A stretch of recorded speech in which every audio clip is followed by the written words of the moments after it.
In the election season, parties leave no chance to gain political mileage on any issue. The latest is a report by Commerce Ministry. Commerce and Industry Minister Anand Sharma has always been in the forefront when it comes to taking potshots at the Gujarat's development model.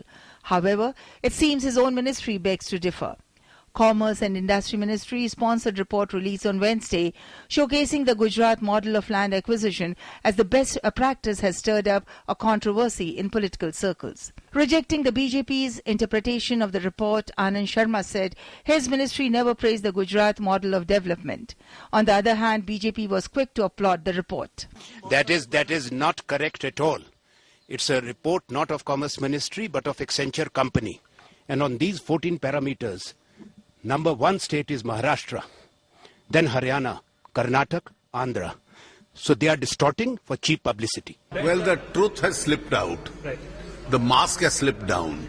And therefore, Gujarat has the best land acquisition policy because fertile land of farmers was never acquired.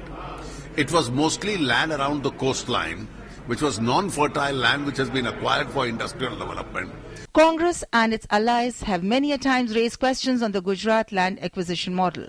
वो procedural बात है कि वहाँ पर बहुत सारी चीजों में आसानियां हैं जमीन को बेचने में, लेने में, खरीदने में, लेकिन इस बात की तारीफ नहीं की गई है कि 1 रुपए का जमीन बेची गई है तो बहुत अच्छा काम किया है।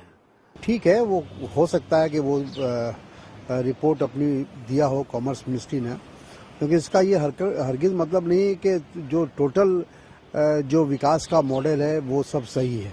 Despite the Congress rejecting the report, BJP tried scoring points by claiming that report was absolutely right. Commerce ministry ने ये कहा है कि जो गुजरात गवर्नमेंट की पॉलिसी है जमीन के मामले में उसको दूसरे राज्यों को भी उसको आदर्श मानकर लागू करना चाहिए। Gujarat's model of land acquisition has been a major issue in the current elections. Congress has been blaming the Modi government of selling land at low rates to industrialists, whereas BJP has been questioning the land deals in Rajasthan and Haryana. The elections, which began on development note, has come to its final stage. Whose promises struck a chord with the voters will be known only when the results are declared on May 16th. Bureau Report, DD News.